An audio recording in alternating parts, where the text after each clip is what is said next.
The following podcast may not be for all listeners.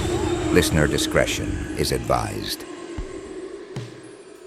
Have you ever felt stuck in life, as if nothing you do changes your future?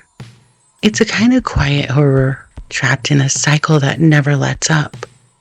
Unfortunately, this may be actually the truth of things. Once there was a group of people who believed humans were trapped in an endless loop of confusion and pain, doomed to spin in circles forever.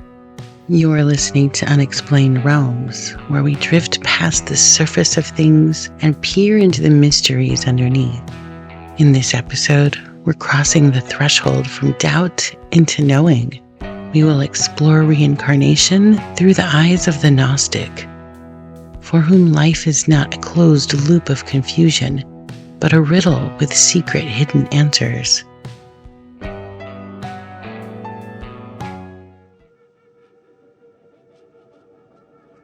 Strangely, we enter this world with no memory.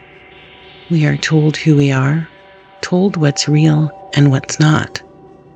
For Gnostics, who believe in secret knowledge and truths, reincarnation isn't just a hopeful theory. It's a prison trapping the soul, life after life. Gnosticism is older than most of the creeds that claim to be ancient.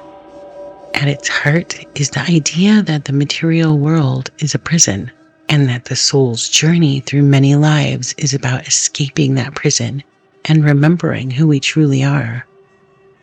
The word Gnostic originates from the Greek word gnosis, meaning knowledge.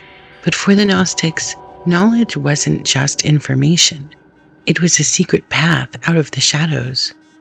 They believed that only through hidden truths could one see the world as it is. Gnostic followers emerged through the Greco-Roman period between the 1st and 2nd centuries, a time when the old gods still cast long shadows and new faiths tangled in the dark. Ancient Greece and Rome shaped the air they breathed, twisting their beliefs into strange, forbidden forms. At times, the Gnostics infiltrated early Christianity, blurring the distinction between heresy and hope. The Gnostics believed this world was a prison built by a false god, the Demiurge, who trapped human souls in flesh and bone, blinded them with lies, and set up the world as a kind of spiritual labyrinth. To the Gnostics, reality itself was suspect. They didn't just question the world. They doubted its very substance. They believed our human soul is in exile, trapped in flesh and memory loss, condemned to wander life after life, searching for the password that would open the gates of return. They blamed this on a demiurge named Yaldabaoth, who was considered the creator of both the material world and the physical universe. For Gnostics, reincarnation is how we are cut off from the divine source. Each life we reincarnate into is a trap to keep our soul from escaping. We wake into each new life with all knowledge of our previous life lost. It's not a comforting thought. For the Gnostic, this world is a labyrinth designed to make you forget.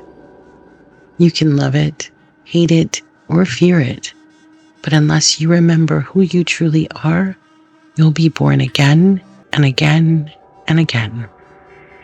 For most, reincarnation is a soft light in the dark, a hope that we get another shot. But for Gnostics, that light is harsh. If you wake up in a new body, it means you didn't break the cycle. In this version of reincarnation, it isn't a blessing. It's a consequence, a sign that your soul's work remains unfinished. Gnostics believe the world is run by forces that want us to forget. They call them archons, and they work for the demiurge. Their job is to keep you asleep, to keep you cycling through lives, lost in amnesiac. But sometimes people remember, not just scraps, but whole patterns. They see the same wounds and mistakes repeating, and they're able to break free. Most people think of Jesus from the Bible as a gentle healer, the shepherd, the Son of God who walked dusty roads and preached love. However, for the ancient Gnostics, the story was far stranger and darker. To the Gnostics, Jesus wasn't just a man, or even the standard issue Christ you hear about in Sunday school. He was a messenger from somewhere far beyond our world, an emissary from a hidden realm of pure light. And he didn't come here to save us from sin in the way the church imagined. He came to wake us up. They say most people wander this maze forever, forgetting who they are, but not Jesus. According to the Gnostic texts, when he spoke in riddles and parables, he was dropping clues. He wanted to help people remember that they were fragments of something divine, hidden in a nightmare made of matter. In some Gnostic stories, Jesus didn't even have a real body. He was a phantom, a being of spirit who only seemed to suffer. In others, he's the twin of a cosmic Christ, a double agent sent to undermine the demiurge's rule from within. So if you're picturing the Gnostic Jesus, don't imagine a simple savior. Think of a cosmic hacker breaking into reality to plant secret messages in our dreams, reminding us that somewhere beyond the veil, the real world awaits. In 1945, two brothers stumbled across a clay jar near the town of Hammadi, Egypt. Inside were leather-bound books, their pages packed with strange forbidden texts that had been hidden for over 1,500 years. The Nag Hammadi scriptures are like a secret library unearthed from the Egyptian desert, literally. Scholars refer to these writings as the Nag Hammadi Library. What's inside? Not the Bible as most people know it, but a wild collection of gospels, revelations, and mystical teachings. Some of these texts sound familiar. There's a Gospel of Thomas, a Gospel of Philip, and even a Gospel of Truth. But the stories they tell are nothing like what you'd hear in church. These scriptures belong to the world of the Gnostics, ancient seekers who believed that hidden knowledge, Gnosis, was the key to escaping this broken reality of the world. The Nag Hammadi texts are packed with cosmic tales, gods and archons, secret codes used to communicate esoteric knowledge and insights among the Gnostics, and a description of a universe that's more like a prison than a paradise. The tone is dark, the questions are significant, and the answers are often unsettling. In these pages, Jesus isn't just a teacher. He's a revealer of secrets, shaking people awake from the illusion of the world. Eve isn't a sinner. Sometimes she's the hero. And the Creator God, he's not the loving father figure most people expect. He's a blind jailer, keeping souls trapped in flesh. For centuries, these ideas were hunted down and burned, declared heresy by the early church. That's why the Nag Hammadi library had to be hidden, buried until someone was ready to ask the forbidden questions all over again. If you crack open the Nag Hammadi scriptures, you are entering a shadowy world where nothing is as it seems. The truth is hidden, the path is secret, and salvation is more about waking up than being saved.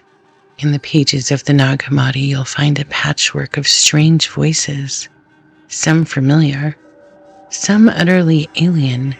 There's the Gospel of Thomas, where Jesus speaks in riddles and parables, offering secret sayings meant only for those with ears to hear. The Gospel of Philip dives into the mystical unions and the idea that true knowledge is more intimate than any ordinary teaching. But it's not just the words of Jesus. The Nag Hammadi texts also feature names that echo those found in the pages of the New Testament. The Apocalypse of Paul, for example, recounts a vivid vision quest in which the Apostle Paul ascends through layers of heaven, encountering cosmic gatekeepers and learning otherworldly truths. It's a Paul you won't hear about in church.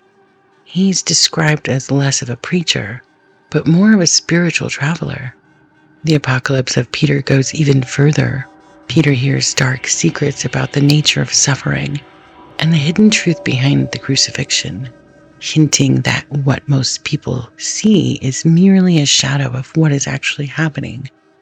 Throughout these scriptures, the apostles aren't just students. They're seekers, pressing Jesus for answers about the universe, the soul, and what lies beyond the visible world. The Nag Hammadi ties these early Christian figures into its web of secret teachings, casting them as guides for anyone willing to question what is real and what is just a story we've been told. In the Nag Hammadi scriptures, the supreme God isn't the creator you read about in Genesis. In fact, this God is almost nothing like the gods most people imagine. The Gnostic texts talk about a presence so far above the material world that it can barely be put into words. They call it the monad, the one, the source behind everything, but not part of anything we see or touch. This supreme God is utterly beyond the world of flesh and bone. It's not even part of the spiritual hierarchies that fill the cosmos in Gnostic stories. Instead, it exists in perfect stillness, pure and infinite, untouched by chaos or corruption. The Nag Hammadi texts describe it as a blinding light, impossible to look at directly and impossible to define. Flowing out from the monad is the pleroma, a Greek word meaning fullness. The pleroma is a realm of light, overflowing with beings known as aeons. These aren't angels or gods in any simple sense. They're eternal aspects of the divine mind. Think of them like pure ideas or cosmic forces, perfect and harmonious, existing in a reality untouched by darkness. Everything good and true exists in the pleroma. Nothing broken can reach it.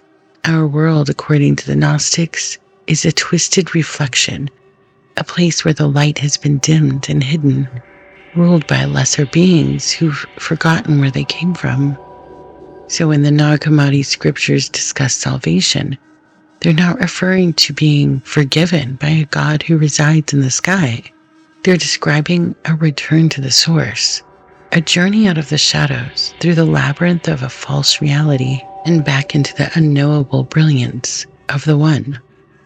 The Gnostic beliefs aren't for the faint of heart. If you're looking for easy answers, you won't find them here. The Gnostics believe that life after life is a puzzle box, and within it lies the memory of home. If reincarnation is the soul's exile, Gnosis may be its homecoming.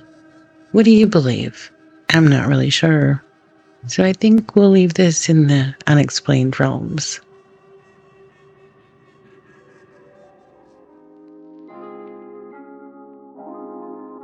And so we've reached the edge of this mystery. Gnostic tales of reincarnation leave us staring at the thin line between truth and illusion, where every life might just be another mask, another test, another flicker in an endless maze. Maybe we're all just wandering souls trapped in a cycle we can't name, searching for a light we barely remember. At times, the pursuit of spiritual awakening can be harrowing. When you're on that journey, remember, the soul is immortal, the flesh is temporary, each life is a riddle, and the answer is always the same.